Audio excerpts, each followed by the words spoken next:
রাজনৈতিক দলের হাতে জাতীয় সনদের খসড়া ৩১ জুলাইয়ের মধ্যে চূড়ান্ত করতে কালকের মধ্যে মতামত চায় ঐকমত্য কমিশন। ২ বছরে পূর্ণ বাস্তবায়ন নিয়ে মিশ্র প্রতিক্রিয়া। জুলাই সনদটা এমনভাবে করতে হবে যাতে একটা লিগ্যাল ফ্রেমের মধ্যে আসে। ভিন্নমত থাকলেও সেটাকে আমলে নেওয়া, মর্যাদা দেওয়া, সেটা আমি কিন্তু লক্ষ্য করেছি। ক্ষমতা পরিচালনার ধরনটা কিরকম হবে, তারা জবাব দিতে কতটুকু থাকবেন না থাকবেন, এই বিষয়গুলোর একটা সুরাহা আমরা জুলাই সনদে মৌলিক সংস্কারের ভিত্তিতে আমরা করতে পারবো বলে আমরা আশাবাদী। দেশকে গড়তে নতুন সংবিধান চাই এনসিপি। চাঁদাবাজদের রক্ষার চেষ্টা প্রতিহতের হুঁশিয়ারি। মানুষের নিরাপত্তা দিতে না পারলে কোনো সংস্কারই কাজে আসবে না, মন্তব্য মির্জা ফখরুলের। যদি আমার মানুষের সার্বিক উন্নয়নে না আসে, নিরাপদ সিকিউর জীবন দিতে না পারে, তাহলে সেই সংস্কার কোনো কাজে আসবে বলে আমি মনে করি না। প্রোটেকশন দিয়ে এই বাংলাদেশে আর চাঁদাবাজদের রক্ষা করা যাবে না। আমরা ধর্মীয় সম্প্রীতির বাংলাদেশ গড়তে চাই, ইনসাফের বাংলাদেশ গড়তে চাই। দেখছিলেন প্রধান শিরোনাম। দুপুরের সময়ের সঙ্গে আছি আমি জুম্মান সাদিক জ্যাভলিন এবং আমি রোজা চৌধুরী। এবার অন্যান্য শীর্ষ সংবাদ। ৭১-এ পাকিস্তানি বাহিনীর চেয়েও জুলাই নৃশংস অপরাধ করেছেন শেখ হাসিনা, মন্তব্য আইন উপদেষ্টার।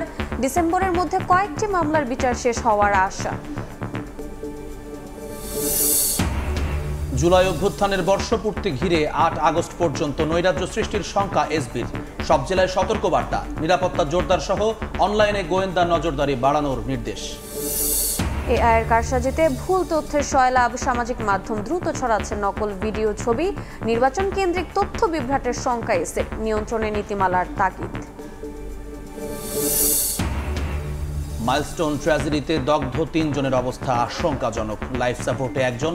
স্কুলে বিমান বাহিনীর মেডিকেল ক্যাম্পে শিক্ষার্থীরা পাচ্ছেন কাউন্সেলিং সহ স্বাস্থ্যসেবা। এবং নিউ ইয়র্কে আকাশচুম্বী ভবনে বন্দুকধারীর হামলা, বাংলাদেশি বংশোদ্ভূত পুলিশ সদস্য সহ নিহত ৪, হামলাকারীর আত্মহত্যা। নেভাদায় অস্ত্রধারী গুলিতে প্রাণ গেল ৩ জনের।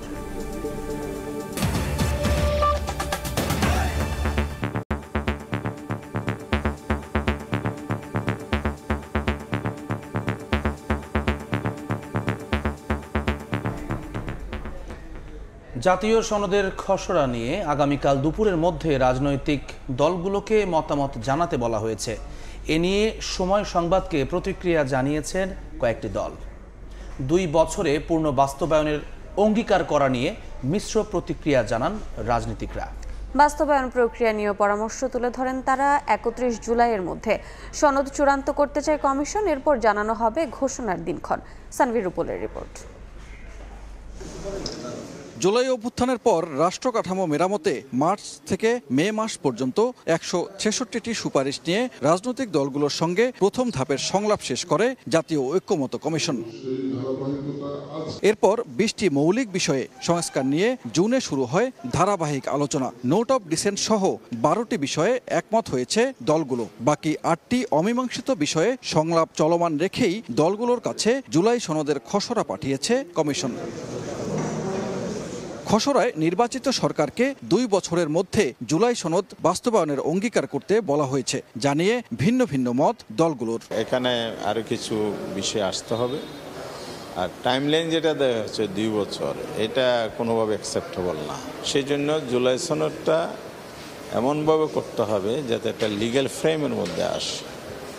এটা আইনগত ভিত্তি থাকতে হবে, একটা পলিটিক্যাল সোশ্যাল এখানে ভিত্তি তৈরি যেন করে। ভিন্নমত থাকলেও সেটাকে আমলে নেওয়া, মর্যাদা দেওয়া, সেটা আমি কিন্তু লক্ষ্য করেছি। ফলে এটা বাংলাদেশের রাজনৈতিক সংস্কৃতির ক্ষেত্রেও আমি বলবো নতুন একটা মাত্রা এটা যুক্ত করেছে। শুধুমাত্র ২৪-এর গণঅভ্যুত্থান এবং তাদের প্রেক্ষাপটকে কেন্দ্র করে, কিন্তু আমাদের বক্তব্য হচ্ছে এখানে এই যে ১৭ বছরের লড়াই সংগ্রাম, গুম খুন, ক্রসফায়ার, ওই আপনার হেফাজতের যে ৫ই ওই শাপলা চত্বরের যে হামলা, নারকীয় তাণ্ডব, পিলখানার হত্যাকাণ্ড, ২০১৮ সালে যে কোটা আন্দোলন, এগুলো কোথায় গেল? এগুলোকে আপনি অন্তর্ভুক্ত করবেন না? তাহলে কি আপনি ওই আওয়ামী লীগের পথে হাঁটতে চান? বাস্তবায়ন প্রক্রিয়া নিয়ে কোনো দলের পরামর্শ, সুপ্রিম কোর্টের পরামর্শ নিয়ে অধ্যাদেশ জারি করে আইনে রূপান্তরের। শুধু নির্বাচনের মধ্যেই যদি আমরা সমাধান দেখি, তাহলে এটা আমাদেরকে লং রানে এটা সাস্টেইন করবে না। অতএব একটা সাস্টেইনেবল গণতান্ত্রিক ডেভেলপমেন্টের জন্যই কাঠামোগুলোর একটা সংস্কার সাধন করে তারপরে নির্বাচনের দিকে আমাদের অগ্রসর হতে হবে। আমরা আর চাই না যে বাংলাদেশে কোনো প্রহসনের নির্বাচন অনুষ্ঠিত হোক। আমরা তো চাই যে আমাদের যেটা পার্লামেন্ট শুরুই হবে, বা আমাদের এই কাজগুলো বর্তমান নতুন নির্বাচনকেই এখানে মানে এটাকে ইমপ্লিমেন্টেশনটা লাগবে আমাদের। ফলে এই জায়গাটা নিয়ে আমি মনে করি যে বেশিরভাগ রাজনৈতিক দলই হয়তো প্রতিক্রিয়া জানাবে বা এটাকে সংশোধনের দাবি তুলবে। কমিশনের সহসভাপতি অধ্যাপক আলী রিয়াজ জানান, দ্বিতীয় ধাপের মতো প্রথম ধাপের খসড়াও দলগুলোকে পাঠানো হবে। 31শে জুলাইয়ের মধ্যে আমরা যেভাবেই হোক আমাদের সনদের একটা চূড়ান্ত রূপ অন্তত পক্ষে যে সমস্ত বিষয়ে ঐক্যমত্য প্রতিষ্ঠা হয়েছে সেগুলো সুস্পষ্ট করতে হবে এবং সনদে অন্তর্ভুক্ত করতে হবে। প্রাথমিক পর্যায়ে যে সমস্ত ঐক্যমত্য হয়েছে সেগুলো আমরা আশা করছি আজ বা কালের মধ্যে রাজনৈতিক দলগুলোর সাথে আমরা তাদের কাছে পৌঁছে দিতে পারব। বুধবার দুপুরের মধ্যে দলগুলোকে মতামত জানানোর আহ্বান জানানো হয়েছে। 31 জুলাইয়ের মধ্যে জাতীয় সনদ চূড়ান্ত করতে চায় কমিশন। সনদের জায়গায় সানবীর রূপল, সময় সংবাদ, ঢাকা। এই মুহূর্তে ফরেন সার্ভিস একাডেমিতে আছেন সহকর্মী সানবীর রূপল, সরাসরি যাচ্ছি তার কাছে। এখনো পর্যন্ত সকাল থেকে যে আলোচনা চলছে সেটি তত্ত্বাবধায়ক সরকারের গঠন প্রক্রিয়া নিয়ে, এবং গঠন প্রক্রিয়া এখন পর্যন্ত চূড়ান্ত কোনো সিদ্ধান্তে আসতে পারেনি কমিশন এবং রাজনৈতিক দলগুলো। তবে এবং নারী সংরক্ষিত আসন সেই এবং নারী আসনে নারী প্রতিনিধিত্ব সেই বিষয়টি নিয়েও একমত হতে পারেনি এর আগে কমিশন এবং রাজনৈতিক দলগুলো।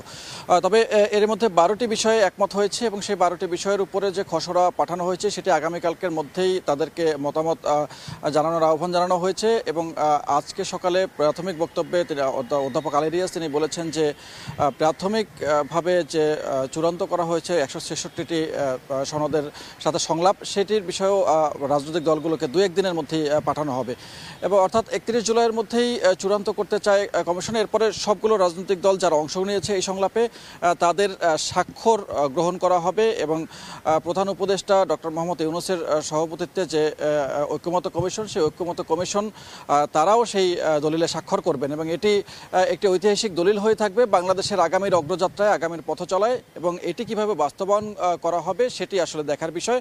তবে বাস্তবায়ন নিয়েও ভিন্ন ভিন্ন প্রতিক্রিয়া আছে এবং বিভিন্ন রকমের রাজনৈতিক দল তারা ভিন্ন ভিন্ন প্রতিক্রিয়া দিচ্ছেন। কেউ কেউ সংসদে সেটিকে পাশ করার জন্য বলছেন, আবার কেউ কেউ বলছেন যে এখান থেকে এই অঙ্গীকারগুলো সেটি নির্বাচনে তফসিলের সাথে যোগ করার জন্য, আবার কেউ কেউ এটিকে অধ্যাদেশ আকারে, অর্থাৎ সরকার যেভাবে এই অন্তর্বর্তীকালীন সরকার গঠন করা হয়েছে 8ই আগস্ট 2024 সালে, অর্থাৎ সুপ্রিম কোর্টের একটি পরামর্শ নিয়ে সরকার গঠন করেছে, সেই রকম একটি পরামর্শ নিয়ে এটি অধ্যাদেশ জারি করা যায় কিনা সে বিষয় নিয়ে তাদের মতামত আছে। তবে সব মিলিয়ে সবগুলো রাজনৈতিক দলের একটি বিষয় একমত, সেটি হচ্ছে বাংলাদেশের যে 54 বছরের রাষ্ট্রকাঠামো, সেই রাষ্ট্রকাঠামো মেরামত করতে সবাইকে ঐক্যবদ্ধ হয়ে আগামীর বাংলাদেশ বিনির্মাণ করতে হবে, এ বিষয়ে তারা সবাই একমত এবং সেটি যেন জন আকাঙ্ক্ষার প্রতিফলন ঘটে এবং আর যেন কালক্ষেপণ না করা হয় এবং পেছনের দিকে যেন আর ফিরে তাকাতে না হয়, সেরকম একটি দৃষ্টান্ত স্থাপন করার কথা রাজনৈতিক দলগুলো মোটামুটি একরকম ঐক্যবদ্ধভাবেই অঙ্গীকারবদ্ধ হয়েছেন এই আলোচনা থেকে, সেটি বলা যাচ্ছে। তবে একটি সৌহার্দ্যপূর্ণ আলোচনার মধ্য থেকেই এই জুন থেকে এই পর্যন্ত আলোচনা চলছে এবং বাকবিতণ্ড হয়েছে, সেটিও একটি সৌহার্দ্যপূর্ণভাবেই হয়েছে।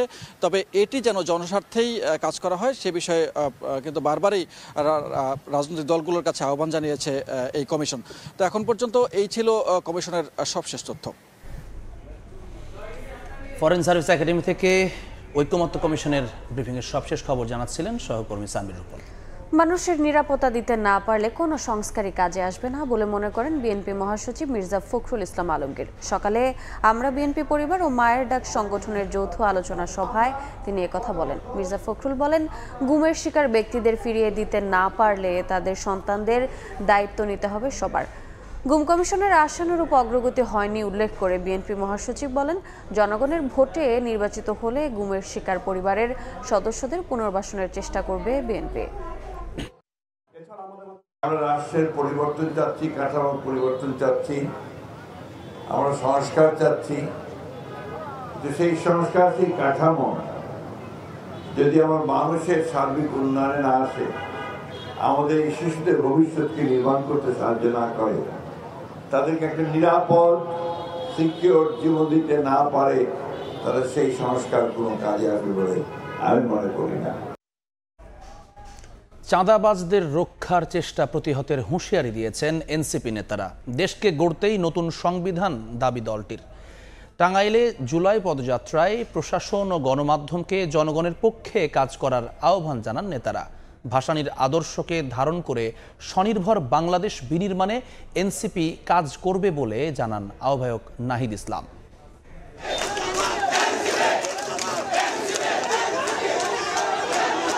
এনসিপির জুলাই পদযাত্রা টাঙ্গাইলে কর্মসূচির 29তম দিনে জেলার সার্কিট হাউসের সামনে থেকে পদযাত্রা গুরুত্বপূর্ণ সড়ক প্রদক্ষিণ করে নিরালা মোড়ে গিয়ে শেষ হয়। পরে পথসভায় কেন্দ্রীয় নেতারা বলেন, মজলুম জননেতা মাওলানা আব্দুল হামিদ খান ভাসানীর আদর্শকে ধারণ করে স্বনির্ভর বাংলাদেশ বিনির্মাণে কাজ করবে এনসিপি। রংপুরে হিন্দু সম্প্রদায়ের উপর হামলার প্রতিবাদ ও বিচারের দাবি নেতাদের। এই রাজনীতি শুরু করেছিল আওয়ামী লীগ, সংখ্যালঘুদের জমি দখল এবং লুটপাটের রাজনীতি এবং বিচার না করার রাজনীতি। আমরা আজকের সমাবেশ থেকে বলতে চাই, রংপুরে যারা এই ঘটনা ঘটাচ্ছে তাদেরকে অবশ্যই বিচারের আওতায় আনতে হবে। যিনি ধর্ম অবমাননা করেছেন তাকেও বিচারের আওতায় আনতে হবে। আমরা ধর্মীয় সম্প্রীতির বাংলাদেশ গড়তে চাই, ইনসাফের বাংলাদেশ গড়তে চাই। আমরা মাওলানা ভাসানীর সেই আদর্শকে ধারণ করে জাতীয় নাগরিক পার্টি বাংলাদেশকে এগিয়ে নিয়ে যেতে চায়। কোনো ব্যক্তি বা দল নয়, আগামীর বাংলাদেশের প্রশাসনকে জনগণের পক্ষে থাকার আহ্বান জানান নেতারা। চাঁদাবাজদের রুখে দেওয়ার হুঁশিয়ারি তাদের। আমরা বাংলাদেশে ভবিষ্যতে এই সব ধোঁকাবাজ, চাঁদাবাজ, টেন্ডারবাজ যারা রয়েছে, দুর্বার আন্দোলন জনগণকে সাথে নিয়ে গড়ে তুলবো ইনশাআল্লাহ। কোন ধরনের দলীয়, ব্যক্তিগত, অন্য কোন প্রভাবের প্রোটেকশন দিয়ে এই বাংলাদেশে আর চাঁদাবাজদের রক্ষা করা যাবে না। দেশ গড়তে নতুন সংবিধান দাবি এনসিপির। চাঁদাবাজদের প্রোটেকশন দেওয়ার চেষ্টা করে তাহলে সেও চাঁদাবাজের চাঁদার ভাগীদার হিসেবে বিবেচিত হবে। সময় সংবাদ, টাঙ্গাইল। জুলাই অভ্যুত্থানের বর্ষপূর্তি ঘিরে 8 অগস্ট পর্যন্ত নৈরাজ্য সৃষ্টির শঙ্কা করছে পুলিশের বিশেষ শাখা এসবি। তাই সব জেলায় সতর্কবার্তা পাঠিয়ে নিরাপত্তা জোরদার সহ নজরদারি বাড়ানোর নির্দেশ দিয়েছে বাহিনীর সদর দফতর। নির্দেশনা পেয়ে এরই মধ্যে রাজধানীর 146টি পয়েন্টে চেকপোস্ট বসানোর কথা জানিয়েছে ডিএমপি। এদিকে আইন শৃঙ্খলা নিয়ন্ত্রণে রাখতে বিশেষ অভিযানের বিকল্প নেই বলে মত বিশ্লেষকদের। 2024 সালের জুলাই আগস্ট গণ অভ্যুত্থানের মাধ্যমে শেখ হাসিনা সরকারের পতন ঘটায় ছাত্র জনতা। 1 বছর পূর্তিতে তাই নানা কর্মসূচি পালন করছে ফেসিবাদ বিরোধী বিভিন্ন রাজনৈতিক দল ও সংগঠন। এর আগে গণ অভ্যুত্থানের বর্ষপূর্তি উদযাপন নির্বিঘ্ন করতে জুলাই থেকে আগস্ট পর্যন্ত নিরাপত্তা ব্যবস্থা জোরদারের নির্দেশ দিয়েছিল পুলিশ সদর দপ্তর। পত্রিকায় তো দেখতেই আছেন, আমরা তো এই সময়টা একটু সতর্ক, জুলাই আগস্ট পুরোটাই। তবে গণ অভ্যুত্থান উদযাপনের শেষ 11 দিনে ফেসিবাদী শক্তির নাশকতার শঙ্কা করছে পুলিশের বিশেষ শাখা এসবি। তাই 29 জুলাই থেকে 8 আগস্ট পর্যন্ত বিশেষ অভিযানের নির্দেশনা দেওয়া হয়েছে পুলিশের সব ইউনিটকে। নির্দেশনায় সন্দেহভাজন ব্যক্তি, মোটরসাইকেল, মাইক্রোবাস সহ সব যানবাহনে তল্লাশি, বাস টার্মিনাল, লঞ্চঘাট, রেল স্টেশন ও বিমানবন্দরের আশপাশের এলাকায় বিশেষ নজরদারি এবং মোবাইল পেট্রোল বাড়াতে বলা হয়েছে। এবং হতে পারে, এটা একটা সম্ভাবনা, প্রবাবিলিটি। এই প্রবাবিলিটিকে সামনে রেখে আমরা আমাদের যে মেজার্সগুলো, পুলিশি মেজার্সগুলো, এগুলো আমরা নিয়ে থাকি। 8ই আগস্ট পর্যন্ত কার্যকরী থাকবে। 146টা পয়েন্টে আমরা চেকপোস্ট বসাবো, সেটা রাত্রে। হঠাৎ করে মনে করেন যে আমি 11টা থেকে 12টা বলে দিলাম যে 1 ঘন্টার চেকপোস্ট হবে, আবার বিকালে কোনো এক সময় বললাম যে 6টা থেকে 7টা চেকপোস্ট হবে, তখন তাৎক্ষণিকভাবে আমরা নির্দেশনা। বিশ্লেষকরা বলছেন, বর্তমান আইন শৃঙ্খলা পরিস্থিতি নিয়ে জনমনে আতঙ্ক বিরাজ করছে। বিশেষ অভিযানের মাধ্যমে নাশকতাকারীদের ধরতে পারলে তা কেটে যাবে।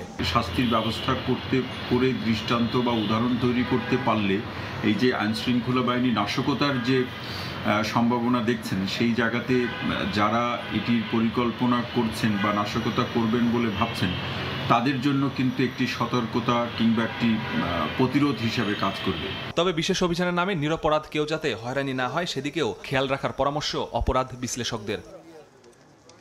মাসুদুর রহমান, সময় সংবাদ, ঢাকা। জেনারেটিভ এআই ভুল আর অর্ধসত্য তথ্যে সয়লাভ সামাজিক যোগাযোগ মাধ্যম। কখনো ভিডিও, কখনো লেখার মাধ্যমে প্রতিনিয়ত দেয়া হচ্ছে অপতথ্য। বিশেষজ্ঞরা বলছেন, দ্রুত এই সমস্যার সমাধান না দিতে পারলে পরিণতি হবে ভয়াবহ। ধ্রুব ব্যানার্জির রিপোর্ট, ক্যামেরায় ছিলেন মোহাম্মদ সালাউদ্দিন।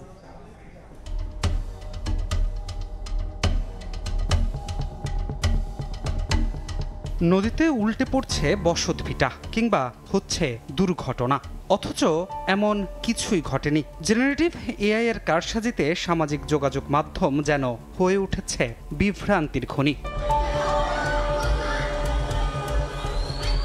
সাম্প্রতিক ঘটে যাওয়া মাইলস্টোন ট্র্যাজেডির কথাই বলা যাক। এআই এর মাধ্যমে মুহূর্তেই মৃতকে করা হচ্ছে জীবিত। অনেকেই মনে করেন এসব এআই ভিডিও কেউ বিশ্বাসই করেন না, তাই আমরা এই ভিডিওগুলোর নিচে মানুষের করা কিছু মন্তব্য পড়ে দেখতে চাই। মন্তব্যে নজর দিতেই চক্ষু চড়ক গাছ। নির্মাতার টাইটেল আর প্রযুক্তি দক্ষতা এসব ভিডিওকে একদম সত্যি ভেবে নেয়ার কারণে সমাজে মিথ্যা তথ্য ছড়াচ্ছে সংক্রামকের মতো। গ্রামের আতেলালি থেকে শুরু করে শহরের ব্যাংকার পর্যন্ত সকলেই এআই এর মজা নিয়ে ভিডিও মূলত ভাইরাল হওয়ার যে ধান্দা, এটা নিয়ে মূলত কাজ করে যাচ্ছে। এটার ফলে একটা যেমন গুজব ছড়াচ্ছে, এই গুজবের ফলে একটা দাঙ্গাও তো লেগে যেতে পারে। গণযোগাযোগ বিশেষজ্ঞ বলছেন অপতথ্য সঠিক তথ্যের তুলনায় ছড়িয়ে পড়ে 6 গুণ গতিতে। এটা তো আমাদের এতটুকু নলেজ থাকতে হবে যে আমরা আসলে এআই কে কতটুকু ইনফরমেশন দেব, কতটুকু দেব না। আমাদের ডেটা ব্রিচিং তো কয়েকবার হয়েছে। এআই এর এথিক্যাল পলিসি কি, কিভাবে কাজ করে, আমি কতটুকু করব, সেটা জানতে পারলে কিন্তু অনেকখানি কনফিউশন দূর হয়ে যায়। জনগণের ভোটে মেম্বার হওয়ার যোগ্যতা নাই, তারা পিআর। ইতোমধ্যেই বেশ কয়েকটি রাজনৈতিক দলের পক্ষে শুরু হয়েছে এআই এর ব্যবহার। ত্রয়োদশ জাতীয় সংসদ নির্বাচনের আগে এ নিয়ে শঙ্কা জানিয়েছেন খোদ প্রধান নির্বাচন কমিশনার। এই ইলেকশনে এই অ্যাবিউজ অফ এআই এটা একটা আমাদের জন্য বড় চ্যালেঞ্জ হিসেবে দেখা দিয়েছে। অপরাধ বিশ্লেষক বলছেন দেশের বর্তমান প্রেক্ষাপটে এআই এর অবাধ ব্যবহারে পরিস্থিতি হতে পারে ভয়াবহ। আমাদের আইন শৃঙ্খলা বাহিনীর উচিত হলো যে আমার প্রযুক্তিগত কৌশলগুলো ব্যবহার করে এদেরকে শনাক্ত করা, দেশের মধ্যে থাকলে তাকে আইনের মুখোমুখি করা এবং সেটি দৃষ্টান্ত আকারে উপস্থাপন করতে পারলেই এখান থেকে পরিত্রাণ মিলবে। প্রযুক্তিবিদ বলছেন নিয়ন্ত্রিত ব্যবহার নিশ্চিত করতে সংশ্লিষ্ট দপ্তরকে নীতিমালা তৈরি ও প্রয়োগে গুরুত্ব দিতে হবে এখনই। সাইবার নিরাপত্তা আইনে এআই এর রেগুলেশনটা কিন্তু ইতিমধ্যে আপনি জানেন খসড়া পর্যায়ে আছে, এই ব্যাপারগুলো নিয়ে কাজ করতে হবে।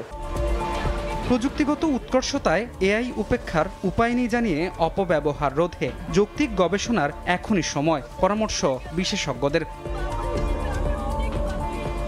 ধ্রুব ব্যানার্জি, সময় সংবাদ, ঢাকা।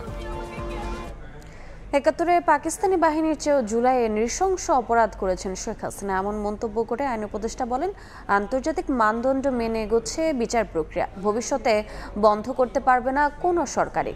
ডিসেম্বরের মধ্যে কয়েকটি মামলার বিচার শেষ হবে বলে আশা করেন ট্রাইব্যুনালের চিফ প্রসিকিউটর। বিচার প্রশাসন ও প্রশিক্ষণ ইনস্টিটিউটে জুলাই হত্যাযজ্ঞের বিচার নিয়ে আলোচনা অনুষ্ঠানে এসব কথা বলেন তারা। ২৪ জুলাই আগস্টে ছাত্র জনতার আন্দোলন দমনে শেখ হাসিনা সরকারের নির্দেশে গুলি চালায় রাষ্ট্রীয় বাহিনী, রক্তে রঞ্জিত হয় রাজপথ।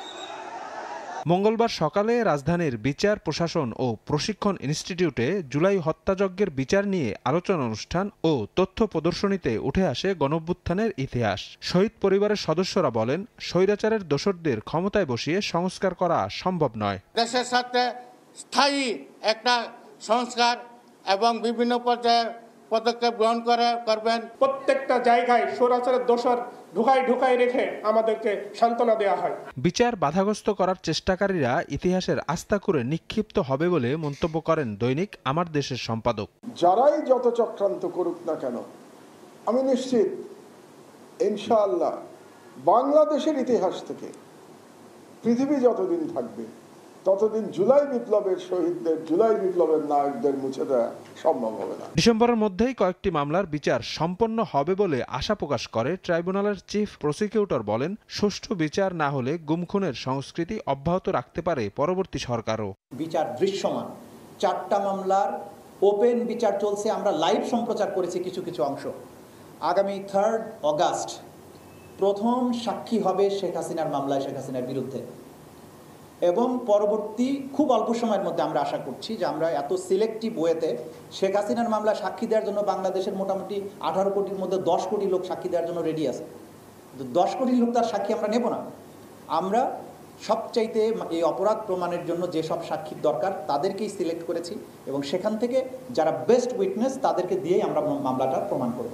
৭১-এ পাকিস্তানি বাহিনীর চেয়েও নৃশংস অপরাধ করেছেন হাসিনা সরকার, এমন মন্তব্য করে আইন উপদেষ্টা বলেন, পরবর্তী কোনো সরকারও জুলাই হত্যাযজ্ঞের বিচার বাধাগ্রস্ত করতে পারবে না। শেখ হাসিনা এবং তার দোসররা যেই অপরাধ বাংলাদেশে করেছে, আমি সরি, আমার মনে 1971 সনে পাকিস্তানি বাহিনী এত জঘন্য অপরাধ করে নাই। 71 সনে একজন গুলি খেয়েছে, তাকে ধরে পিছু নিয়ে যাচ্ছে তার বন্ধু, সে অবস্থা তাকে গুলি করেছে, এরকম কোনো ফুটেজ বা এরকম কোনো বর্ণনা আমি কোনো মুক্তিযোদ্ধার বর্ণনা করি নাই। সুষ্ঠুভাবে বিচার না হলে শহীদের রক্তের সঙ্গে বেইমানি করা হবে বলেও মন্তব্য করেন বক্তারা। শফিক মুন্সি, সময় সংবাদ, ঢাকা। জুলাই অভ্যুত্থানের প্রথম শহীদ আবু সাইদ হত্যা মামলায় 30 আসামির বিরুদ্ধে অভিযোগ গঠনের শুনানি বুধবার পর্যন্ত মুলতবি করেছেন আন্তর্জাতিক অপরাধ ট্রাইব্যুনাল 1। দুপুরে গ্রেফতার 6 আসামির পক্ষে অব্যাহতি চেয়ে শুনানি করেন তাদের আইনজীবীরা। ইনভেস্টিগেশনের রিপোর্টের উপর ভিত্তি করে আমরা ফরমাল চার্জ দাখিল করেছি। আমাদের ভিডিও ফুটেজ আছে, সিসি ক্যামেরা আছে, সিডিআর আছে, আমাদের কাছে যথেষ্ট ডকুমেন্ট আছে এবং চার্জ গঠন না হওয়ার মতো কোনো উপাদান আছে বলে আমরা মনে করি না। অবশ্যই চার্জ হবে। কোনো স্কোপ ছিল না একজন কনস্টেবলের পক্ষে একটি রাষ্ট্রের দিদেন প্রাইম মিনিস্টার অথবা আইজিপি অথবা স্বরাষ্ট্রমন্ত্রী অথবা এই ওবায়দুল কাদেরের মতো অন্য একজন মন্ত্রী তার সাথে যোগাযোগ করার। সেই কারণে তার আমি ডিসচার্জ চেয়েছি। দুপুরের সময় আরও থাকছে। জীবন কেড়ে নিচ্ছে ঢাকনাবিহীন ম্যানহোল। টঙ্গীতে নিখোঁজের 37 ঘন্টা পর নারীর মরদেহ উদ্ধার। সড়ক ও জনপথ বিভাগকে দায়ী করে তদন্ত কমিটি গঠন গাজীপুর সিটি।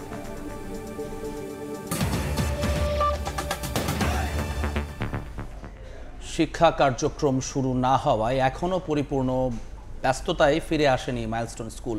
তবে বিমান বাহিনীর অস্থায়ী মেডিকেল ক্যাম্প স্থাপন করায় কাউন্সেলিংয়ের জন্য স্কুলে আসছেন অনেক শিক্ষার্থী। এদিকে বার্ন ইনস্টিটিউটে ভর্তি দগ্ধ 3 জনের অবস্থা আশঙ্কাজনক। তাদের মধ্যে একজন আছেন লাইফ সাপোর্টে। মাইলস্টোন স্কুল অ্যান্ড কলেজের 4র্থ শ্রেণীর ছাত্র নুহান হোসেন। হায়দার আলী ভবনেই ছিল তার শ্রেণীকক্ষ। 21শে জুলাই ভবনের 2য় তলায় ছিল সে। আগুনে হাত ও কানের কিছু অংশ পুড়ে গিয়েছে তার। দুঃসহ স্মৃতি নিয়েই এসেছে বিমান বাহিনীর অস্থায়ী ক্যাম্পে চিকিৎসা নিতে। তার মতো আরো কয়েকজন শিক্ষার্থী ও অভিভাবকরাও এসেছেন চিকিৎসা সেবা গ্রহণে। কানে বেশি ব্যথা পাইছিলাম, গা কাঁপে, তারপরে ব্যথা করে কান। যে সময় দুর্ঘটনা ঘটছে সে সময় এই ক্যাম্পাসে উপস্থিত ছিলাম, তো আমরা সবটাই দেখেছি। ওই ট্রমাটা মাথার মধ্যে ঘুরে। রোববার থেকে 7 দিনব্যাপী অস্থায়ী মেডিকেল ক্যাম্প পরিচালনা করছে বিমান বাহিনী। যুক্ত হয়েছে কাউন্সেলিং সেন্টার। বাংলাদেশ বিমান বাহিনীর পক্ষ থেকে এখানে তাদেরকে বিনামূল্যে ওষুধ প্রদান করা হচ্ছে এবং মেডিকেল যে সমস্ত ইনভেস্টিগেশন এবং টেস্টের দরকার সেগুলো সম্পন্ন করা হচ্ছে সিএমএইচে এবং বাংলাদেশ বিমান বাহিনীর হাসপাতালগুলোতে। যুদ্ধ বিমান বিধ্বস্তের ঘটনার সপ্তাহ পেরুলেও আহতদের অনেকেই মানসিকভাবে বিপর্যস্ত। আমি নিজেই ভয় পাচ্ছি। আমি 2 দিন নিয়ে আসি নাই, তো আজকে প্রথম নিয়ে আসছি। বাচ্চার আমি এখানেই ছিলাম একসাথেই। যখন হয় আমি তখন গেটে ছিলাম, আমার বাচ্চা ভেতরে ছিল। মাইলস্টোন স্কুলের একটি ভবনে রাখা সারি সারি ব্যাগ, কোনোটি অক্ষত, কোনোটি ছিন্ন বিচ্ছিন্ন, বহন করছে সেদিনেরই বিভৎসতার চিত্র। অনেক শিক্ষার্থী এসে খুঁজে নিচ্ছে ব্যাগ। এই ব্যাগটা আমার ভাইয়ের, আলহামদুলিল্লাহ এখন তিনি ভালো আছে। বিমান বিধ্বস্তের ঘটনায় দগ্ধ ও আহতদের চিকিৎসা চলছে ঢাকার বিভিন্ন হাসপাতালে। জাতীয় বার্ন ও প্লাস্টিক সার্জারি ইনস্টিটিউটে চিকিৎসাধীন দগ্ধ 3 জনের অবস্থা আশঙ্কাজনক। তাদের মধ্যে একজন লাইফ সাপোর্টে আছেন। এখন পর্যন্ত রাজধানীর 3 হাসপাতালে চিকিৎসাধীন দগ্ধ রোগীর সংখ্যা 45 জন। সরকারি হিসেবে এ পর্যন্ত মারা গেছেন 34 জন। আতাউর কাউসার, সময় সংবাদ, ঢাকা। টানা বৃষ্টিতে বরিশাল নগরের বিভিন্ন এলাকায় জলাবদ্ধতার সৃষ্টি হয়েছে। এই মুহূর্তে নগরীর বগুড়া রোডে আছেন সহকর্মী অপূর্ব অপু। সরাসরি যাচ্ছে তার কাছে। অপু, বরিশালে সকাল বেলা 12টার পর থেকে বৃষ্টি শুরু হয়েছে। মুষলধারে বৃষ্টি হচ্ছে, কখনো কখনো ঝিরিঝিরি বৃষ্টি হচ্ছে। স্থানীয় আবহাওয়া দপ্তর বলছে যে মৌসুমি বায়ুর প্রভাবে এখন স্বাভাবিক বৃষ্টিপাত হচ্ছে, কিন্তু এই বৃষ্টিপাতের ফলে বরিশাল শহরে গত 2 ঘন্টার বৃষ্টিতে এমন জলাবদ্ধতা তৈরি হয়েছে। এই মুহূর্তে যে ছবিটি দেখছেন এটি বরিশাল শহরের অক্সফোর্ড মিশন রোডের সামনে বগুড়া রোড এলাকা। এর পাশে মুন্সি গ্যারেজ, ভাটিখানা, সদর রোড, কালীবাড়ি রোড, বটতলা সহ বিভিন্ন সড়কই ঠিক এই রকমটাই। এর থেকে আরও অনেক এলাকায় হাঁটু পর্যন্ত পানি জমেছে এবং এই হাঁটু পানির ফলে চলাচলকারীরা চরম ভোগান্তিতে পড়েছেন। গতকালকে আমরা সময়ের দর্শকদেরকে দেখিয়েছি, গতকালকে বৃষ্টি হওয়ার ফলে এমন জলাবদ্ধতা তৈরি হয়েছে। যদিও সিটি কর্পোরেশনের দাবি এই যে জলাবদ্ধতা হয় এটি কয়েক ঘন্টা স্থায়িত্ব থাকে, তারপর তারা যেহেতু ড্রেনের সংস্কার কাজ চালাচ্ছে, খালের সংস্কার কাজ চালাচ্ছে, এই পানি নেমে যায় খালে কিংবা ড্রেনের মধ্য দিয়ে কীর্তনকলা নদীতে দিকে পৌঁছায়। তবে সাধারণ মানুষের অভিযোগ, বছরের পর বছর ধরেই বরিশাল শহরে সামান্য বৃষ্টি হলেই এমন হাঁটু পানি তৈরি হয়। এই পানি শহরের প্রধান প্রধান সড়ক তো রয়েছেই, আশপাশের যে নিম্ন এলাকাগুলো রয়েছে সেই সমস্ত জায়গাতেও এমন জলাবদ্ধতায় ব্যবসা প্রতিষ্ঠান, মানুষের ঘর বাড়িতে পানি ঢুকে তাদের আসবাবপত্র নষ্ট হয়। মানুষের ক্ষুব্ধ প্রতিক্রিয়া ব্যক্ত করেছেন, তারা ক্ষুব্ধতা জানিয়েছেন জনপ্রতিনিধিদের বিরুদ্ধে। বিগত বছরগুলোতে জনপ্রতিনিধিরা মেয়র পাল্টায়, কাউন্সিলর পাল্টায়, কিন্তু যেটি পাল্টায় না সেটি হচ্ছে মানুষের ভোগান্তি। বছরের পর বছর ধরে এমন ভোগান্তি পোহালেও স্থায়ী কোনো সমস্যা, এই সমস্যার সমাধানে কোনো কেউ পদক্ষেপ না নেওয়ার তীব্র ক্ষোভ রয়েছে। এবং দেখুন যে মূল শহর তো রয়েছেই, সেই মূল শহরের পাশাপাশি এই যে অলিগলি যে রয়েছে, এই সমস্ত অলিগলির ভিতরেও মানুষের যে ঘরবাড়ি রয়েছে সেই ঘরবাড়িতে পানি প্রবেশ করেছে এবং তারা এক ধরনের পানিবন্দী হয়েছে। বিশেষ করে শহরের যে কলোনিগুলো রয়েছে, কেডিসি, বঙ্গবন্ধু কলোনি সহ বিভিন্ন জায়গায় এমন জলাবদ্ধতা তীব্র আকার ধারণ করছে। বিশেষ করে নিম্নাঞ্চলে ফসলি জমির ক্ষতি হয়েছে বলেও আমরা জানতে পেরেছি। আবহাওয়া দপ্তর বলছে এই স্বাভাবিক মৌসুমী বায়ুর প্রভাব আরও কয়েকদিন চলবে। আজকে পাশাপাশি আগামীকালকে পরশুও বৃষ্টিপাত থাকবে বলে আবহাওয়া অফিস জানিয়েছে। তো বরিশাল থেকে জলাবদ্ধতার আমার কাছে সবশেষ এতটুকু খবর ছিল। সরাসরি যুক্ত ছিলাম বরিশালে। জীবন কেড়ে নিচ্ছে ঢাকনাবিহীন ম্যানহোল। গাজীপুরের টঙ্গীতে নিখোঁজের ৩৭ ঘন্টা পর ফারিয়া তাসনিম জ্যোতির মরদেহ উদ্ধার করেছে ফায়ার সার্ভিস। সকালে দুর্ঘটনাস্থল থেকে ২ কিলোমিটার দূরে পাওয়া গেছে তার লাশ। ম্যানহোলে পড়ে মৃত্যুর জন্য সড়ক ও জনপথ বিভাগকে দায়ী করে ৪ সদস্যের তদন্ত কমিটি গঠন করেছে সিটি কর্পোরেশন। দীর্ঘদিন ধরেই ঢাকনাবিহীন অবস্থায় পড়ে আছে গাজীপুরের টঙ্গী এলাকার বিভিন্ন ম্যানহোল। হালকা বৃষ্টি হলেই তলিয়ে যায় সড়ক, আর ম্যানহোল পরিণত হয় মৃত্যুকূপে। রোববার রাতে ঢাকা ময়মনসিংহ মহাসড়কের হোসেন মার্কেট এলাকায় ঢাকা ইম্পেরিয়াল হাসপাতালের সামনে খোলা ম্যানহোলে পড়ে যান ফারিয়া তাসনিম জ্যোতি। সঙ্গে সঙ্গে স্থানীয়রা তাকে উদ্ধারের চেষ্টা চালিয়ে ব্যর্থ হলে ডাকা হয় ফায়ার সার্ভিসকে। 2 দিন অভিযান চালিয়েও জ্যোতির খোঁজ পায়নি ডুবুরি দল। মঙ্গলবার সকালে ৩৭ ঘন্টা পর জ্যোতির মরদেহ উদ্ধার করে ফায়ার সার্ভিস। দুর্ঘটনাস্থল থেকে প্রায় 2 কিলোমিটার দূরে বাঁশপট্টি এলাকার টেকবাড়ি বিল থেকে উদ্ধার হয় চাকরিজীবী ওই নারীর লাশ। ও ফেস দেখে চিনছি যে আমরা হাতে ঘড়ি, চুড়ি, চেন টেন, গলায় যা যা ছিল, হাতে যা ছিল, জামা কাপড় সব ঠিকই আছে। এটা অবশ্যই আমাদের সমাজের অসচেতনতার বিষয় যে একটা গুরুত্বপূর্ণ জায়গায় স্ল্যাব নেই। আজকে আমার বউ হারিয়েছে, কালকে আপনার বোনও হারাতে পারে, আপনার মাও হারাতে পারে, আপনার বাচ্চাও হারাতে পারে। বড় বড় আন্ডার ড্রেনের মুখ নাই, ওগুলো স্ল্যাব নাই, মানুষ পানির ভিতরে গেলে পড়ে যায়, পড়ে গেলেই পানির ভিতরে গড়িয়ে চলে যায়। তাদের তো গাফলতি আছে, কারণ তারা যদি লাশটার সাথে সাথে পড়ার সাথে সাথে তারা ওই জায়গায় যেত তাহলে কালকে লাশটা পাওয়া যেত, এত সময় লাগতো। বিলের মাঝে যে কচুরিপানা ছিল, এই কচুরিপানার মধ্যে ভিতর দিয়ে ঢুকেছিল। ম্যানহোলে পড়ে মৃত্যুর জন্য সড়ক ও জনপথ বিভাগকে দায়ী করে 4 সদস্যের তদন্ত কমিটি গঠন করেছে Gazipur city corporation. Fire service, জেলা প্রশাসন এবং স্থানীয় কর্তৃপক্ষকে এই কমিটিতে অন্তর্ভুক্ত করে আমরা 4 সদস্য বিশিষ্ট একটি কমিটি করে দিয়েছি, যারা 7 কার্যদিবসের মধ্যে আমাদের নিকট একটি পূর্ণাঙ্গ প্রতিবেদন দেবে সব রকমের সুপারিশ সহকারে। 2 সন্তানের জননী জ্যোতি বেসরকারি কোম্পানির মার্কেটিং বিভাগে কাজ করতেন। সময় সংবাদ, গাজীপুর। কুমিল্লায় ভাড়া বাসা থেকে মা মেয়ের লাশ উদ্ধার করা হয়েছে। ঘটনায় বাবা পলাতক রয়েছে। মৃত্যুর কারণ উদ্ঘাটন এবং অভিযুক্তকে ধরতে অভিযানে নেমেছে পুলিশ। ইশতিয়াক আহমেদের রিপোর্ট। কুমিল্লা বুড়িচঙ্গের রামপুর এলাকার একটি বাড়ির মালিক আবুল খায়ের। সোমবার মধ্যরাতে তার মোবাইলে একটি কল আসে। জিয়ান ফুটওয়ারের কর্মকর্তা ইব্রাহিম পরিচয় দিয়ে জানানো হয় তার ভাড়াটিয়ার ঘরে জাহেদা আক্তার ও 15 বছরের শিশু মিশুর লাশ রয়েছে। অভিযুক্ত স্বামী মীর হোসেন যেন বাড়ি থেকে পালাতে না পারে। 3 তলা গিয়ে খোঁজ নেওয়ার সময় আবুল খায়ের দেখতে পান ছাদ থেকে লাফ দিয়ে পালিয়ে গেছেন মীর হোসেন। পরে ঘরের দরজা ভেঙে ভিতরে ঢুকে মা ও মেয়ের মরদেহ পড়ে থাকতে দেখেন তিনি। ঘটনা হয়েছে উপরে, আপনি গেট খুললেন না, ফোনে কথা বলার অ্যাপ করে উপরে ছাদে চলে যায়। আমরা পিছে পিছে ছাদে যাই, দেখে উনি ছাদ থেকে লাফ দিচ্ছে গাছে, পাশে একটা গাছ আছে, গাছ থেকে নিচে পড়ছে। খবর পেয়ে পুলিশ গিয়ে লাশ দুটি উদ্ধার করে। পাশে পাওয়া যায় কীটনাশক ওষুধের খালি বোতল। যতটুকু শুনতে পারছি যে তারা বিভিন্ন এলাকা ভিত্তিকভাবে ঋণের কারণে এইখানে চাকরি করতো। স্বামী স্ত্রীর মধ্যে একটু মনোমালিন্য ছিল। নিহত জাহেদা ওই জুতা কোম্পানিতে চাকরি করতেন। তার আরেকটি 12 বছরের মেয়ে রয়েছে। ঘটনার সময় সে দাদির সঙ্গে অন্য ঘরে ছিল। ইশতিয়াক আহমেদ, সময় সংবাদ, কুমিল্লা। দুপুরের সময় আরও থাকছে।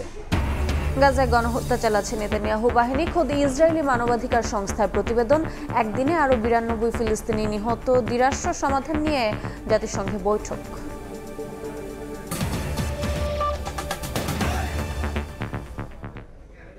বাণিজ্য ঘাটতি কমাতে প্যাকেজ প্রস্তাবনা নিয়ে যুক্তরাষ্ট্র গেছে বাণিজ্য উপদেষ্টার নেতৃত্বে প্রতিনিধি দল। দুপুরে সচিবালয়ে উপদেষ্টা পরিষদের বৈঠক শেষে অর্থ উপদেষ্টা ডক্টর সালেউদ্দিন আহমেদ এ কথা জানান। দুই দেশের আলোচনার মাধ্যমে ভালো ফলাফল আসবে বলে আশা প্রকাশ করেন তিনি। তবে প্যাকেজে কি কি রয়েছে তা নিয়ে বিস্তারিত জানাননি উপদেষ্টা। চট্টগ্রামের জলিল টেক্সটাইল মিল ইজারা দেওয়ার বিষয়ে তিনি বলেন, প্রতীকী মূল্যে আর কাউকে জমি বরাদ্দ দেবে না সরকার, এখন থেকে জমি কিনে নিতে হবে।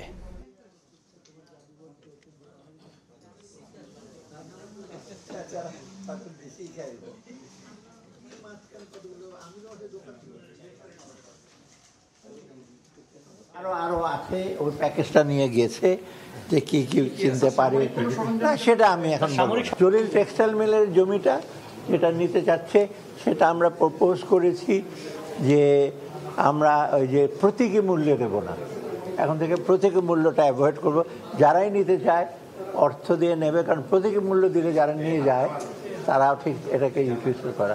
আর যেখানে 10 একরের জমি দরকার, প্রতীকী মূল্য হলো আমার 100 একর লাগবে। শাহজালাল আন্তর্জাতিক বিমানবন্দরের 3rd টার্মিনালে উচ্চগতির টেলিকম নেটওয়ার্ক স্থাপন নিয়ে দেখা দিয়েছে অনিশ্চয়তা। বড় অঙ্কের জামানত সহ সেবা থেকে প্রাপ্ত রাজস্বের ভাগ চেয়েছে বেবিচক। এসব শর্ত মেনে নেটওয়ার্ক বসাতে রাজি নয় মোবাইল অপারেটররা। শুভ খানের রিপোর্ট। নান্দনিক নকশা আর বিশ্বমানের সুযোগ সুবিধার মিশেলে গড়ে উঠেছে হযরত শাহজালাল আন্তর্জাতিক বিমানবন্দরের 3য় টার্মিনাল। চলতি বছরে যার উদ্বোধন হওয়ার কথা রয়েছে। তবে অত্যাধুনিক এই টার্মিনালে উচ্চগতির টেলিকম নেটওয়ার্ক স্থাপন নিয়ে অনিশ্চয়তা দেখা দিয়েছে। সম্প্রতি এক চিঠিতে 3য় টার্মিনালে নেটওয়ার্ক বসাতে মোবাইল অপারেটরদের টেন্ডারে অংশ নিতে বলেছে বেসামরিক বিমান চলাচল কর্তৃপক্ষ, যেখানে সর্বোচ্চ আর্থিক দরদাতা একটিমাত্র অপারেটর নির্বাচিত হবে। দায়িত্বপ্রাপ্ত অপারেটর অন্যদের নেটওয়ার্ক কভারেজ নিশ্চিত করবে। প্রাথমিকভাবে চুক্তির মেয়াদ হবে 5 বছর। নিরাপত্তা জামানত দিতে হবে 3 কোটি টাকা। তবে এসব শর্তে রাজি নয় মোবাইল অপারেটররা। জামানত রাখতে যাব কেন? টার্মিনাল 1 বলেন, টার্মিনাল 2 বলেন, ন্যাশনাল পার্লামেন্ট বলেন, কর্ণফুলী টানেল বলেন, যেই পদ্ধতিতে আমরা মোবাইল অপারেটররা মিলে মনে করেন একটা নেটওয়ার্ক বিল্ড করে কাস্টমারদেরকে কানেক্টিভিটি দেওয়ার চেষ্টা করছে, আমার মনে হয় সেই মডেলটাই ফলো করা প্রয়োজন। টার্মিনাল এলাকায় ইনবিল্ডিং অ্যাক্টিভ ডিস্ট্রিবিউটেড অ্যান্টেনা সিস্টেম ডাস কাভারেজ স্থাপনের জন্য স্কয়ার মিটার ভিত্তিক মাসিক ভাড়ার প্রস্তাব দিতে হবে অপারেটরদের। টার্মিনাল এলাকায় ভয়েস কল কিংবা ইন্টারনেট সেবা থেকে প্রাপ্ত আয়ের নির্দিষ্ট অংশ ভাগ চেয়েছে বেবিচক। বর্তমানে সরকারকে 6.5% হারে রাজস্বের ভাগ দেয় মোবাইল অপারেটররা। আলাদাভাবে আর কোনো সরকারি সংস্থাকে ভাগ দিতে রাজি নয় তারা। আমরা তো অবশ্যই বিটিআরসি কে আমরা রেভিনিউ শেয়ার দিই, অন টপ অফ দ্যাট কোনো আরেকটা অর্গানাইজেশনকে রেভিনিউ শেয়ার দিতে হবে, এটা আমরা কোনো সময় আগে দেখিনি। যদি সিভিল এভিয়েশন ইন্টারেস্টেড হয় আমরা 3rd টার্মিনালে আমাদের কানেক্টিভিটি এনশিওর করব, আর যদি ইন্টারেস্টেড না হয় তাহলে আমাদের বাইরের যে কানেক্টিভিটি আছে সেটার উপর রিলাই করতে হবে। বেসামরিক বিমান চলাচল কর্তৃপক্ষের চেয়ারম্যান দেশের বাইরে থাকায় এ বিষয়ে কোনো মন্তব্য পাওয়া যায়নি। শুভ খান, সময় সংবাদ, ঢাকা। নানা সংকটে রয়েছে বাংলাদেশের রয়্যাল বেঙ্গল টাইগার। প্রাকৃতিক সমস্যার চেয়ে বেশি ঝুঁকিতে ফেলছে মানুষের তৈরি সমস্যাগুলো। সুন্দরবনে বাঘের সংখ্যা কিছুটা বাড়লেও হরিণের শিকার বৃদ্ধিতে তৈরি হয়েছে খাদ্য সংকট। বিশ্ব বাঘ দিবসে রয়্যাল বেঙ্গল টাইগারের খবর জানাচ্ছেন রৌনক নিয়ন্তা।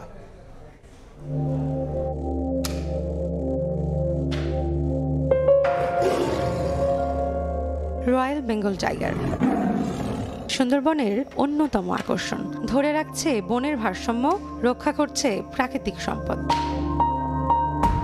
বিশ্বজুড়ে দিনের পর দিন কমছে বাঘের বিভিন্ন প্রজাতির সংখ্যা। সব প্রজাতির বাঘকে অস্তিত্ব সংকট থেকে কিভাবে রক্ষা করা যায় সেই পদক্ষেপ নেয়ার জন্যই পালন করা হয় আন্তর্জাতিক বাঘ দিবস। বিশ্বব্যাপী বিভিন্ন পদক্ষেপ নেওয়া হলেও বর্তমানে বাঘের সবচেয়ে বড় সমস্যা চোরা শিকার ও আবাসন ধ্বংস। গত ১০০ বছরে বাঘের আবাসস্থল নষ্ট হয়েছে ৯৫%। বনদস্যুদের দাপট, অভয়ারণ্যে অবাধ যাতায়াত, প্রাকৃতিক দুর্যোগ সহ নানা কারণে গত কয়েক দশকে সুন্দরবনে বাঘের সংখ্যা কমছিল প্রতিনিয়ত। আসার কথা সবশেষ জরিপে সুন্দরবনের রয়্যাল বেঙ্গল টাইগার ১১টি বেড়ে এখন দাঁড়িয়েছে ১২৫টিতে। পূর্ব সুন্দরবনে চাঁদপাই রেঞ্জ, শরণখোলা ও পশ্চিম সুন্দরবনে সংঘবদ্ধ দুর্বৃত্তদের অপতৎপরতায় বেড়েই চলছে হরিণ শিকার। প্রভাবশালীদের ছত্রছায়ায় হরিণের মাংস ও চামড়া বিক্রিতে জড়িত বন তীরবর্তী এলাকার বাসিন্দারা। হরিণ শিকারে বাঘের খাদ্য সংকট তৈরি হচ্ছে বলে জানান প্রাণী বিশেষজ্ঞরা। হরিণের মাংস কোনো সময় ওই এলাকায় গরুর মাংস চেয়ে সস্তায় পাওয়া যায়। বিশেষজ্ঞরা জানান বাঘের সংখ্যা বৃদ্ধির সঙ্গে সঙ্গে এর সুরক্ষা, প্রজনন সক্ষমতা বৃদ্ধি ও বাঘের শিকার প্রাণীর সংখ্যা বৃদ্ধিতেও কাজ করতে হবে। যে কোনো কিছু সংরক্ষণ করতে চাই, যেহেতু মানুষের জন্য, মানুষকে সম্পৃক্ত করে সমাধান করতে হবে। জীববৈচিত্র্য রক্ষায় বাঘ টিকিয়ে রাখতে নিশ্চিত করতে হবে অনুকূল পরিবেশ। তাই বনের বাঘের জন্য প্রয়োজন নিরাপদ আবাসস্থল, বেঁচে থাকার মতো বন। রৌনক নিয়ন্তা, সময় সংবাদ, ঢাকা। দেশের বাইরের খবর। যুক্তরাষ্ট্রে আলাদা বন্দুক হামলায় বাংলাদেশি বংশোদ্ভূত পুলিশ কর্মকর্তা দিদারুল ইসলাম সহ ৭ জন নিহত হয়েছেন। আহত হয়েছেন ৬ জন। স্থানীয় সময় সোমবার সন্ধ্যায় নিউ ইয়র্কের ম্যানহাটনে আকাশচুম্বী ভবনে বন্দুকধারীর হামলায় ৪ জন মারা যান। আত্মহত্যা করে হামলাকারী। অন্যদিকে নেভাদার একটি ক্যাসিনোতে বন্দুকধারীর গুলিতে প্রাণ হারান ৩ জন। যুক্তরাষ্ট্র থেকে আসানুজ্জামান সাকির রিপোর্ট।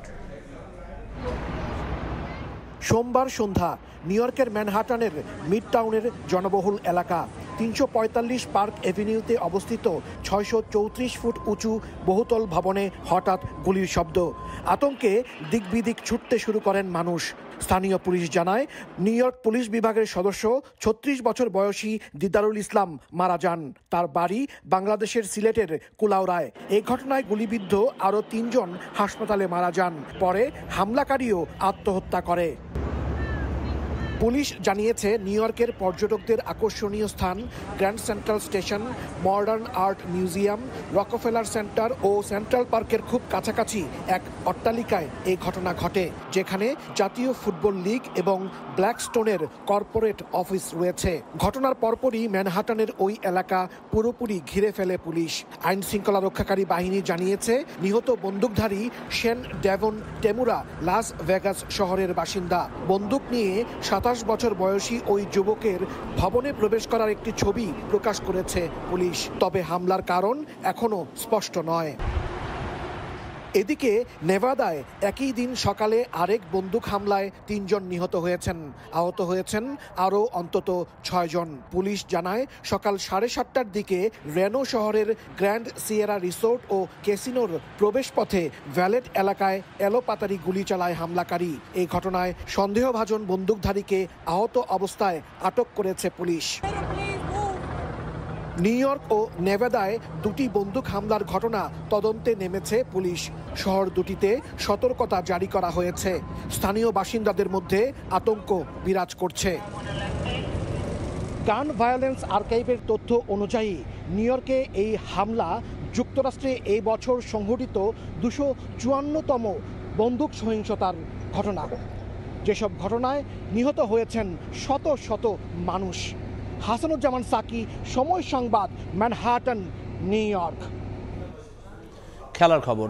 এশিয়ান কাপের ড্রতে প্রতিনিধি না পাঠালেও বাংলাদেশ নারী ফুটবল নিয়ে মহাপরিকল্পনায় বাফুফে।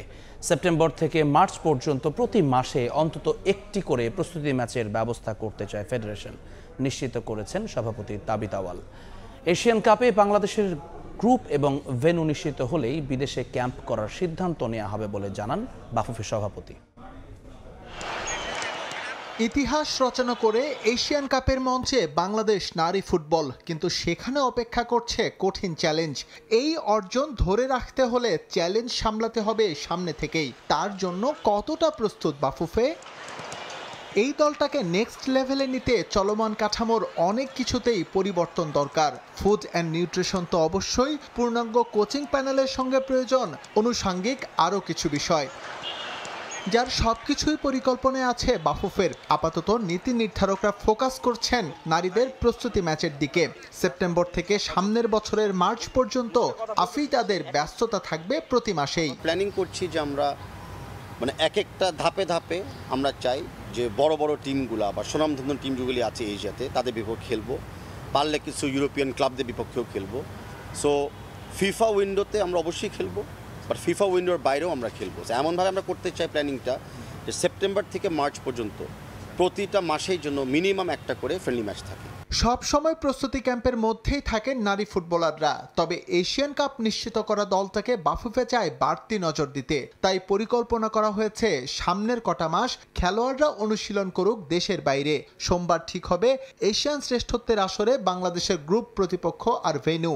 সেই কন্ডিশন বিবেচনায় ঠিক হবে কোন দেশে ক্যাম্প করবেন বাটলার শিষ্যরা। ফাইনাল প্ল্যানিং হবে মিশন অস্ট্রেলিয়া, যেটা আমরা 29 জুলাইতে আমরা ক্রিস্টালাইজ করব।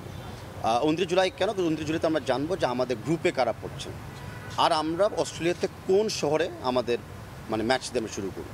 আবহাওয়া, মাঠ, সব কন্ডিশন বিবেচনা করেই কিন্তু আমরা প্ল্যানিংটা করেছি। তো এবারও অস্ট্রেলিয়ার জন্য সেম আমরা ফিলসফি ফলো করব। সো অস্ট্রেলিয়াতে কোন শহরে খেলবো, কাদের বিপক্ষে খেলবো, সেভাবে করে আমরা আমাদের ট্রেনিংটাকে এবং ট্রেনিংয়ের ইনফ্রাস্ট্রাকচারটাকে আমরা তৈরি করব। এছাড়াও নারী ফুটবলারদের জন্য ফিটনেস ট্রেইনার, ফিজিও এবং ভিডিও অ্যানালিস্ট নিয়োগ করা সহ আরও কিছু বিষয়ে নতুনত্ব আনতে কাজ করছে football federation. S M Iqbal, সময় সংবাদ, ঢাকা। এ পর্যায়ে শীর্ষ সংবাদগুলো জানিয়ে দিচ্ছে আরেকবার। রাজনৈতিক দলের হাতে জাতীয় সনদের খসড়া 31 জুলাইয়ের মধ্যে চূড়ান্ত করতে কালকের মধ্যে মতামত চায় ঐকমত্য কমিশন। 2 বছরে পূর্ণ বাস্তবায়ন নিয়ে মিশ্র প্রতিক্রিয়া। মানুষের নিরাপত্তা দিতে না পারলে কোনো সংস্কারই কাজে আসবে না, মন্তব্য মির্জা ফখরুলের। দেশকে গড়তে এই নতুন সংবিধান চাই এনসিপি, চাঁদাবাজদের রক্ষার চেষ্টা প্রতিহতের হুঁশিয়ারি। এবং 71-এ পাকিস্তানি বাহিনীর চেয়েও জুলাইয়ে নৃশংস অপরাধ করেছেন শেখ হাসিনা, মন্তব্য আইন উপদেষ্টার। ডিসেম্বরের মধ্যে কয়েকটি মামলার বিচার শেষ হওয়ার আশা।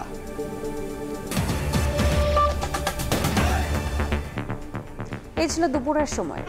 সঙ্গেই থাকুন সময়ের।